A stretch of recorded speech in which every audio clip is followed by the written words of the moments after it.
ഇന്നലെ ഒരു അത്യാവശ്യ കാര്യത്തിന് തലശ്ശേരി വരെ പോയതാണ്. പക്ഷെ ആ അത്യാവശ്യ കാര്യം നടന്നില്ല. പിന്നെ എന്ത് വിചാരിച്ചു, തലശ്ശേരി എത്തിയതല്ലേ, എന്തായാലും നമുക്കൊന്ന് കറങ്ങാന്ന് വിചാരിച്ചിട്ട് നേരെ തലശ്ശേരി കോട്ടയിൽ പോയി ഒന്ന് കറങ്ങി അടിച്ച് ഇങ്ങ് പോരാന്ന് വിചാരിച്ചു. കുറേ ഫോട്ടോസൊക്കെ എടുക്കാൻ പറ്റിയ സ്ഥലമല്ലേ, അപ്പോൾ നല്ല ഫോട്ടോസൊക്കെ എടുക്കാം. അപ്പം അങ്ങനെ നമ്മൾ തലശ്ശേരി കോട്ടയിലേക്ക് എത്തിയിട്ടുണ്ട്. നല്ല പൊരിഞ്ഞ വെയിലായിരുന്നു. ഈ ഒരു തലശ്ശേരി കോട്ട കണ്ടതിന് ശേഷമുള്ള വീഡിയോ കണ്ടാൽ നിങ്ങൾക്ക് മനസ്സിലാവും എൻ്റെ ഒരു അവസ്ഥ.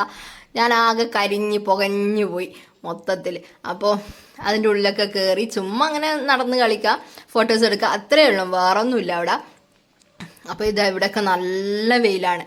വെറുതെ അങ്ങോട്ട് പോയതെന്ന് ഞാൻ വിചാരിച്ചു കേട്ടോ. പിന്നെ എന്തായാലും കുറച്ച് സമയം നമ്മൾ തലശ്ശേരി വന്നിട്ട് സ്പെൻഡ് ചെയ്യണല്ലോ എന്ന് വിചാരിച്ചിട്ട് അങ്ങനെ പോകുന്നതാണ് കേട്ടോ. നമ്മൾ ബസ്സിലാണ് വന്നത്, വണ്ടിയൊന്നും എടുത്തില്ല.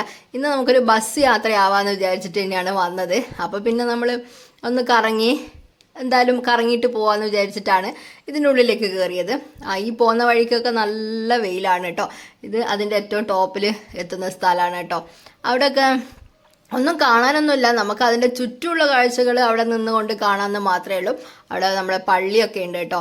അപ്പം അങ്ങനെ പള്ളിയിലൊക്കെ പണ്ട് വന്നതിൻ്റെ അങ്ങനത്തെ കഥകളൊക്കെ ഞാനിങ്ങനെ പറയുന്നുണ്ടായിരുന്നു. അപ്പം അങ്ങനത്തെ കാര്യങ്ങളൊക്കെ നമുക്കിങ്ങനെ നൊസ്റ്റാൾജിയൊക്കെ ഓർമ്മ വരുമല്ലോ, ആ ഒരു ഇത് മാത്രമേ ഉള്ളൂ അവിടെ. അപ്പോൾ ഇത് ഈ ഒരു ഫ്ലവർ കണ്ടോ, തത്തമ്മേനെ പോലെയുള്ളൊരു ഫ്ലവർ. ഈ ഒരു ഫ്ലവറിന് നമ്മളെന്തോ ഒരു കാര്യം പറയണം കേട്ടോ, എന്നോട് വിട്ടുപോയി കേട്ടോ.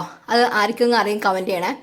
അപ്പോൾ അങ്ങനെ ഒരു കറക്കമൊക്കെ കഴിഞ്ഞതിന് ശേഷം നമ്മൾ താഴെ ഇറങ്ങി ഒരു ലൈമ് കുടിക്കാമെന്ന് വിചാരിച്ച്. ലൈമൊക്കെ കുടിക്കുന്ന സമയത്ത് എന്തൊരു തണുപ്പായിരുന്നു, ആഹാ എന്തൊരു സുഖമായിരുന്നു.